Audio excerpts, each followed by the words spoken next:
Hello எஸ்எட் family, உங்கள் யாவரையும் இந்த நிகழ்ச்சியின் மூலமாய் சந்திக்கிறதுல ரொம்ப சந்தோஷம். Happy new year. இந்த 2026 உங்களுக்கு ஆசீர்வாதமாய் சுகமாய் நீங்கள் இருப்பீங்கன்னு நான் கர்த்தருக்குள்ளே விசுவாசிக்கிறேன். நான் உங்களை ஆசீர்வதிக்கிறேன். இந்த 2026 ஆண்டவர் இந்த வருடத்துக்கு கொடுத்துருக்கிற வார்த்தையை சொல்லி நான் உங்களை ஆசீர்வதிக்க விரும்புகிறேன். 1 கொரிந்தியர் 2ஆம் அதிகாரம் 9ஆம் வசனம், எழுதியிருக்கிறபடி தேவன் தம்மில் அன்பு கூறுகிறவர்களுக்கு ஆயத்தம் பண்ணினவைகளை கண் காணவும் இல்லை, காது கேட்கவும் இல்லை, அவைகள் மனுஷருடைய இருதயத்தில் தோன்றவும் இல்லை. எழுதியிருக்கிறபடி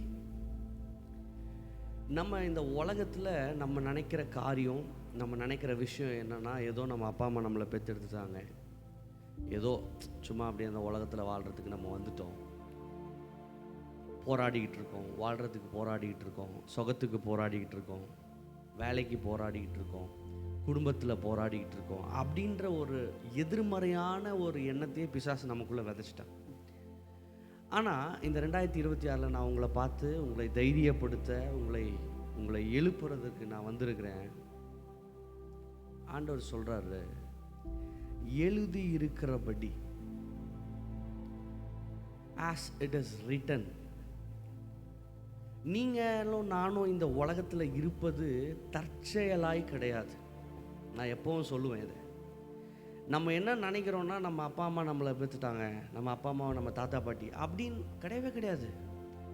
நம்ம இந்த உலகத்தில் நம்ம இந்த உலகத்தில் இந்த கரண்ட் பிளேஸில் இந்த இந்த ஜாபில் இந்த ஃபேமிலியில் நம்ம இருக்கிறதற்கு ரீசன் அவர் எழுதி இருக்கிறபடியே. நம்ம பைபிளில் நிறையா எக்ஸாம்பிள்ஸ் நம்ம பார்க்கலாம். பாருங்கள், நிறைய எக்ஸாம்பிள்ஸ் பார்க்கலாம். எழுதியிருக்கிற பிரகாரமாய் அவர்களுக்கு நடந்தது அப்படின்றத நிறையா பார்க்கலாம். ஒரு மேஜரான எக்ஸாம்பிள் சொல்கிறேன். இயேசுவானவர் தேவனுடைய குமாரன் இந்த உலகத்தில் வருவார் என்று சொல்லி எழுதப்பட்டிருந்தது. Already it is written. ஆதியாகமத்தில் சர்பத்தை ஆண்டவர் சபிக்கும் போது அப்போவே சொல்கிறாரு, அந்த பிள்ளை பிறக்கும், அது உன் தலையை நசுக்கும், நீ அவன் குதிங்காலை கடிப்பாய். எழுதி இருக்கிறபடி தான் நம்ம வாழ்க்கையில் நடக்கும். தற்செயலாவோ இல்லை ஆக்சிடென்டாலாவோ ஏதோ என் வாழ்க்கையில் நடக்குது கிடையவே கிடையாது, கிடையவே கிடையாது. அண்ட் நான் இதோட இன்னொரு விஷயத்தை கூட்டி சொல்கிறேன்.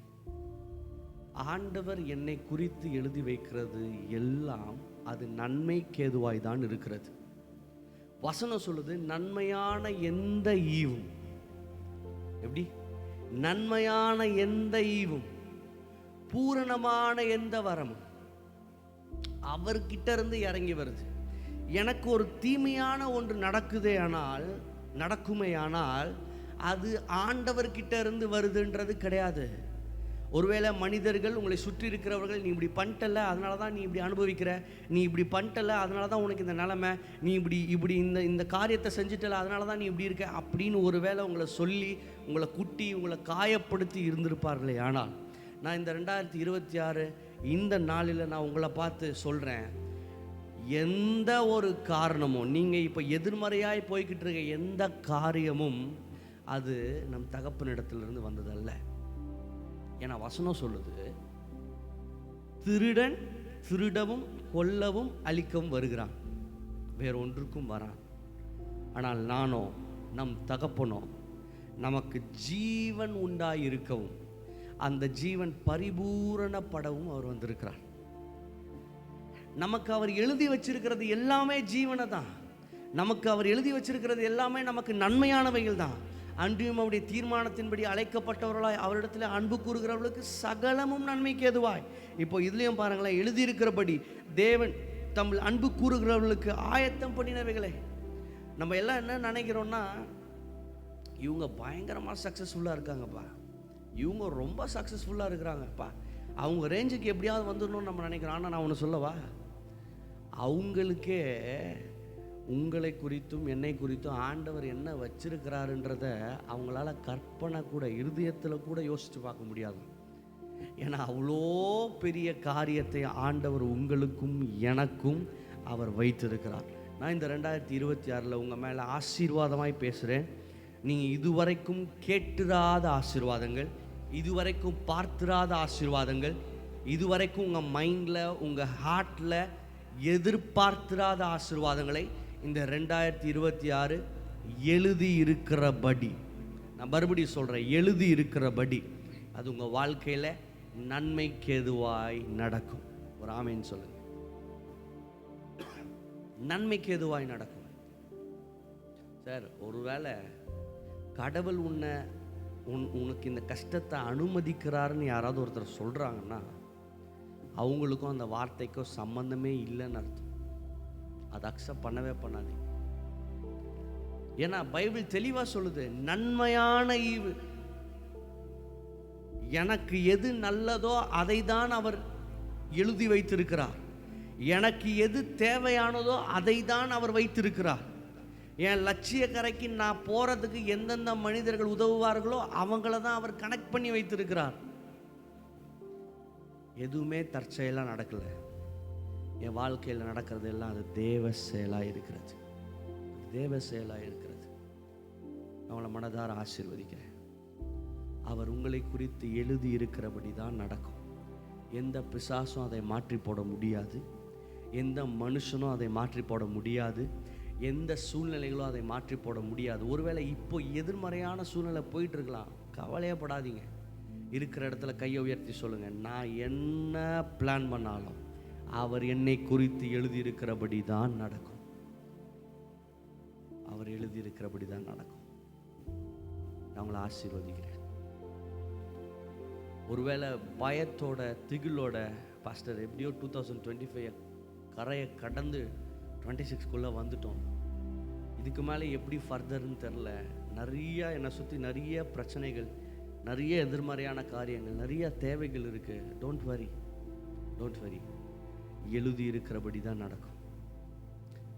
நான் ஒரு குட்டி ஒரு எக்ஸாம்பிளை மட்டும் சொல்லிட்டு நான் முடிக்க விரும்புகிறேன். இயேசுவும் சீஷர்களும் மலையில் பேசிட்டு 5 அப்பம் 2 மீனை வச்சு அதிசயம் பண்ணிட்டு சீஷர்கள்கிட்ட சொல்கிறாரு, அக்கறைக்கு போவோம் வாருங்கள். எல்லாரும் ஏறிட்டாங்க. நடுக்கடல், ராத்திரி ஆயிடுச்சு, புயல் அடிக்குது, பயங்கர காத்தடிக்குது. சீஷர்கள் எல்லாம் நெஞ்சில் அடிச்சுட்டு கதறாங்க, ஐயரே மாண்டு போகிறது உங்களுக்கு கவலை இல்லையா? அவரும் போட்டில் தான் இருக்கிறார். உங்களுக்கு கவலை இல்லையா அப்படின்னு கேட்குறாங்க. அப்போது இயேசு எழுந்து காற்றையும் கடலையும் அதட்டிட்டு திரும்பி பார்த்து சொல்கிறாரு, அற்ப விசுவாசிகளே. சார், புயல் கடக்கிறதுக்கும் புயல் அடிக்கிறதுக்கும் விசுவாசத்துக்கும் என்ன சார் சம்பந்தம்? சார், புயல் அடிச்சுக்கிட்டு இருக்கு சார், பயமாக இருக்குது சார், இதுக்கும் விசுவாசத்துக்கும் என்ன சார் சம்பந்தம்? நம்ம நிறைய நேரத்தில் அப்படி தான் கேட்குறோம்ல. இதுக்கும் விசுவாசத்துக்கும் என்ன இருக்குது? ப்ராக்டிக்கலாக கொஞ்சம் யோசிக்கலாமே, கொஞ்சம் ரியாலிட்டியாக யோசித்து பார்ப்போமே. இப்போ இருக்கிற சூழ்நிலைமையில் எப்படி விசுவாசமாக பார்க்க முடியும்? இப்படி தான் நம்மளோட கொஸ்டின்ஸ் இருக்குது. ஆனால் ஆண்டவர் எதை தெரியுமா மென்ஷன் பண்ணுறாரு? நான் என்ன சொன்னேன்? அக்கறைக்கு போவோம் வாருங்கள் நான் சொல்லிட்டேன்ல. நான் சொல்லி நம்ம படகுல ஏறிட்டோன்னா அது புயல் அடித்தாலும் சரி, மழை அடித்தாலும் சரி, கடல் கொந்தளித்தாலும் சரி, இல்லை படகே உடஞ்சி போனாலும் சரி, நான் சொன்ன வார்த்தை நிறைவேறும் என்பதை நீ விசுவாசிக்க வேண்டும். ஒரு ஆமேன்னு சொல்லுங்க. இந்த வேளையில் உங்களுக்கு ஒரு எத்தனையோ வாக்குத்தத்தங்கள் உங்களை சுற்றி இருக்கலாம். அக்கறைக்கு போவோம் வாருங்கள்னு ஆண்டவர் சொல்லிட்டார்ல, கண்ணை மூடிட்டு சொல்லுங்க, நான் அக்கறைக்கு போவேன், நான் அக்கறையில் போய் நிற்பேன். என்ன புயல் அடித்தாலும், என்ன மழை அடித்தாலும், என்ன எதிர்மறையான காரியங்கள், என்ன பயமாக இருந்தாலும், அந்த பயத்தின் மத்தியிலையும் நான் தைரியமாக சொல்ல முடியும், நான் அக்கறைக்கு போய் சேருவேன். ஒரு ஆமேன்னு சொல்லுங்க. எழுதியிருக்கிறபடி வாழ்க்கையில் அவர் எழுதியிருக்கிற எல்லா நன்மையான ஈவுகளும் ஆசீர்வாதங்களும் உங்களை வந்து சேரும். நான் ஆசீர்வதிக்கிறேன். நான் உங்களுக்காக ஜெபம் பண்ணுறேன். அப்படி இருக்கிற இடங்களில் கண்களை மூடி, ஆண்டவரே, பிள்ளைகளை மனதார ஆசீர்வதிக்கிறோம். தேவ கிருபை பிள்ளைகளுடைய வாழ்க்கையில் அளவுக்கு அதிகமாய் ஆண்டவரே சூழ்ந்திருக்கிறதுக்காக உமக்கு நன்றி செலுத்துகிறோம். இந்த 2026 ஆண்டு பிள்ளைகளுக்கு ஒரு விசேஷமான ஆண்டாய் எழுதி இருக்கிறபடி, வாக்குத்தத்தம் பண்ணினபடி பிள்ளைகளுடைய வாழ்க்கையில் என்னென்ன காரியங்கள், என்னென்ன வாக்குத்தத்தங்கள் ஆண்டவரே ஸ்டெட் பேக்காக இருக்குதோ, ஆண்டவரே எது பின்தங்கி இருக்கிறதோ, எது ஸ்டாப்பாக இருக்கிறதோ, இந்த 2026 இயேசுவின் நாமத்தில் எழுதியிருக்கிறபடி அந்தந்த டைமில் அந்தந்த பிளேஸில் அது செட்டில் ஆக போகிறதுக்காக உமக்கு நன்றி செலுத்துகிறோம்.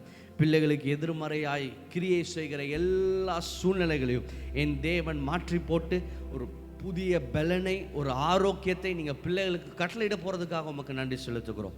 இந்த 2026 பிள்ளைகள் ஆசீர்வாதமாய் வாழட்டும், பிள்ளைகள் சுகமாய் வாழட்டும். இயேசுவின் நாமத்தில் பிள்ளைகளுடைய சரீரத்தில் இருக்கிற எல்லா பலவீனங்களும் நீங்கி ஒரு தேவ பலன், ஒரு தேவ ஆரோக்கியம் பிள்ளைகளை அளவில்லாமல் ஆளுகை செய்யும்படியாக நாங்கள் ஜெபிக்கிறோம். வாழ்ந்திருக்கட்டும், உடைய கரம் கூட இருக்கட்டும். வருஷம் முழுவதும் பிள்ளைகளுக்கு நன்மையால் நீர் முடிசூட்டும்படியாக நாங்கள் ஜெபிக்கிறோம். ஆசீர்வதிக்கிறேன். இயேசுவின் நாமத்தில் ஜெபிக்கிறோம் எங்கள் நல்ல பிதாவே. ஆமென், ஆமென்.